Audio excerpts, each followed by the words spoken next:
हर हर महादेव। अध्याय 4। हिमाचल ने अब अपनी पत्नी मैना को देवताओं की आज्ञा बताई तो मैना बहुत प्रसन्न हुई।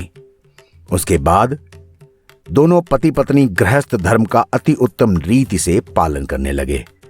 मैना ने शिवजी की सेवा पूजा आरंभ कर दी और प्रतिदिन उन्हीं कार्यों में अपना समय बिताती थीं जिनके करने से शिवजी प्रसन्न होते हैं। दोनों पति पत्नी शिव और शिवरानी के स्मरण और ध्यान में मग्न हो गए। शिवजी के भक्त परम धन्य होते हैं। वो परलोक लोक में भी अत्यंत आनंद और पुण्य पाते हैं और अपने कुल को ही नहीं दूसरों को भी मुक्त कर देते हैं। हिमाचल ने भगवती जगदम्बा की प्रार्थना प्रारंभ की और मैना से भी यह कहा कि तुम अपनी तपस्या द्वारा आदिशक्ति और शिवजी को प्रसन्न करने के उपाय करो। इस तरह वो दोनों शिव और शक्ति की उपासना करने लगे।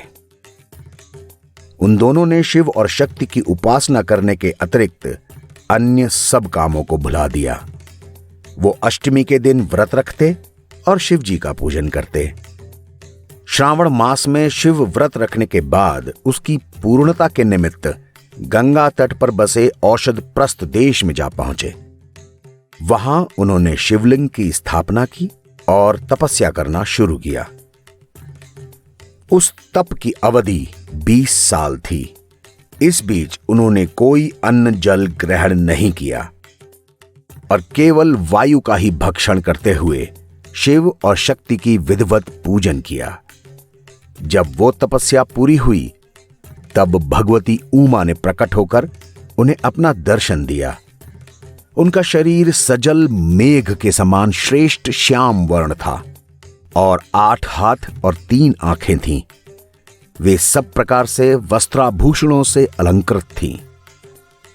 तब उन भगवती ने प्रकट होकर मैना से कहा, हे मैना, तुम अपना मनोरथ बताओ, जो चाहो मांग लो।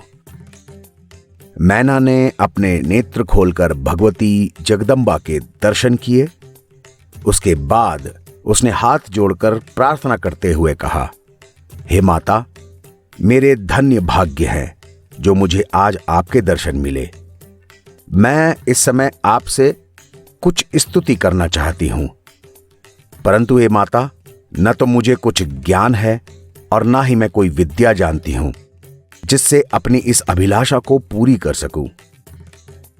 यह जानकर भगवती महामाया ने मैना के शरीर से अपना हाथ स्पर्श करा दिया, जिसके कारण उसे उसी समय श्रेष्ठ ज्ञान की प्राप्ति हो गई।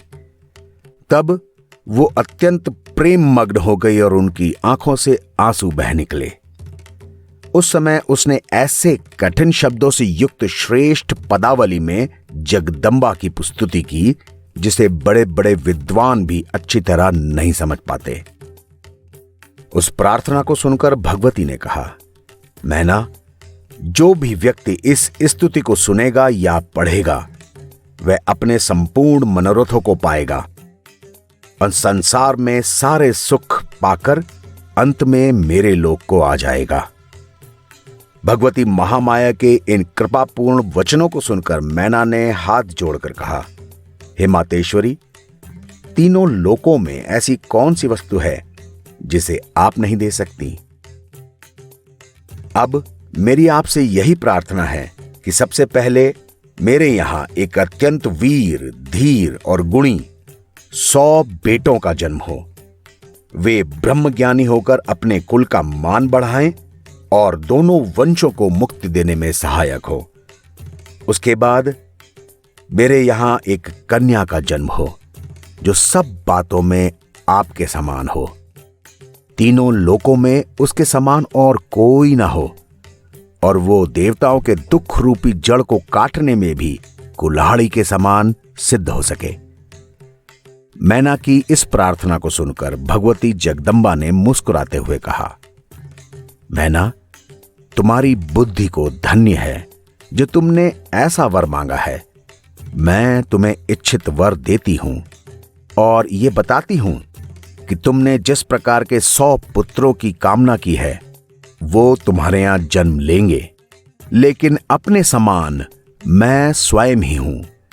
इसलिए तुम्हारी मनोभिलाषा की पूर्ति के लिए मैं स्वयं ही तुम्हारे घर में जन्म लूंगी। इतना कहकर भगवती जगदम्बा अंतर्ध्यान हो गई। तब जिस दिशा की ओर वो अंतर्ध्यान हुई, उस दिशा को प्रणाम करने के बाद मैना भी अपने घर लौट आई। जब उसने घर जाकर हिमांचल को सारी बात बताई तो दोनों लोग बहुत प्रसन्न हुए। उसके बाद हिमांचल ने इस उपलक्ष्य में एक बहुत बड़ा उत्सव मनाया।